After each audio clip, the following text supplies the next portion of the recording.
আমার ছেলে যদি মোহাম্মদ আমিরের মতো হতো আমি তাকে পাকিস্তান থেকে বের করে দিতাম। আমার ছেলে যদি মোহাম্মদ আমিরের মতো হতো আমার ছেলে হিসাবে কখনোই মেনে নিতাম না। আমার ছেলে যদি মোহাম্মদ আমিরের মতো হতো তা আমি আমার ছেলের সাথে কখনোই কোনো সম্পর্ক রাখতাম না। তো এই কথাটা আমার না, এই কথাটা হচ্ছে পাকিস্তানের সাবেক ক্যাপ্টেন, পাকিস্তানের সাবেক চেয়ারম্যান রামিজ রাজা। আপনারা জানেন যে 2011 সালে মোহাম্মদ আমির সালমান বাটের সাথে একটা ম্যাচ ফিক্সিং কেলেঙ্কারিতে জড়িত হয়ে যায়, যেখানে ও পাকিস্তান ক্রিকেট টিমের একদম মান সম্মান হারিয়ে দিয়েছিল। তো সেই কারণে রামিজ রাজা এমন বক্তব্য করে আমিরের জন্য, কিন্তু তার জন্য মোহাম্মদ আমিরকে সেই সাজাও দেওয়া হয়েছিল, 5 বছর তাকে জেলে দেওয়া হয়েছিল। তারপরেও সে ক্রিকেটে আবার ফিরে এসেছিল। ফিরে আসার পর এশিয়া কাপে, চ্যাম্পিয়ন ট্রফি 2017-তে সে ইন্ডিয়ার পক্ষে ম্যাচও জিতেছিল পাকিস্তানের জন্য। তারপরেও আমিরের মিসবাউল হক এবং ইয়াকার ইউনুসের সাথে কিছু দ্বন্দ্ব হয়েছিল, যার কারণে আবার সে ক্রিকেট থেকে রিটায়ারমেন্ট নিয়েছিল। তারপর কি হয়েছিল, তারপরে আবার 2024 সালে মোহাম্মদ আমির পাকিস্তান টি-20 ওয়ার্ল্ড কাপে স্কোয়াডে খেলতে চলেছে। আমি যদি বলি তো 100% শিওর সে টি-20 স্কোয়াডে খেলতে চলেছে পাকিস্তানের টিমে, আবার পাকিস্তানকে নতুন কিছু দেওয়ার জন্য। যেদিন মোহাম্মদ আমিরের স্টেটমেন্ট এসেছিল যে মোহাম্মদ আমির ক্রিকেট দলে আবার ফিরছে, সে তার রিটায়ারমেন্ট ফিরিয়ে নিচ্ছে, সে তখনই একটা প্রেস কনফারেন্সে রামিজ রাজা বলেছে যে মোহাম্মদ আমির যদি আমার ছেলে হতো আমি তার সাথে সব সম্পর্ক শেষ করে দিতাম।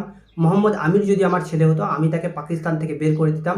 এবং রামিজ রাজা বলেছেন যে আপনি একটা ফিক্সারকে কেন কামব্যাক করিয়েছেন পাকিস্তান টিমে, কেন তাকে ফোর্স করছেন যে পাকিস্তানের জন্য সে আবার টি-20 ওয়ার্ল্ড কাপে খেলবে, কেন তাকে খেলতে বলছেন পাকিস্তানের টিমের জন্য। রামিজ রাজা মোহাম্মদ আমিরকে অনেক বড়ভাবে অপমান করেছে, অনেক অপমানজনক কথা বলেছে এটার জন্য যে সে ম্যাচ ফিক্সার ছিল।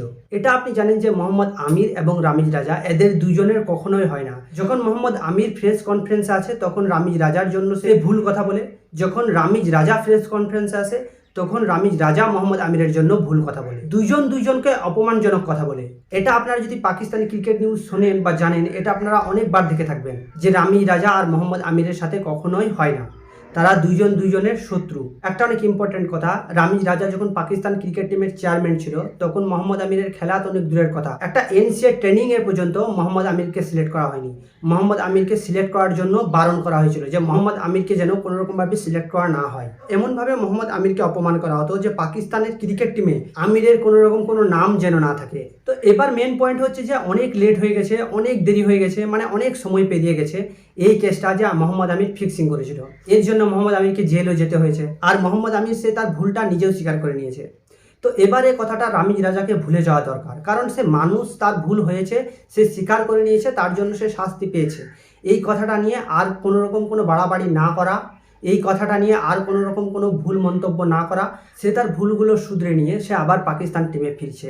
আশা করছি সে তার ভালো পারফরমেন্স দেবে পাকিস্তানের টিমে, মানে পাকিস্তানের জন্য। আশা করছি যে সে পাকিস্তানের টিমে অনেক সুন্দর পারফরমেন্স দেবে এবং সে তার পারফরমেন্সের জন্য সবাইকে খুশি করবে। তো চলুন আজ এটুকুই, দেখা হচ্ছে পরের ভিডিওতে।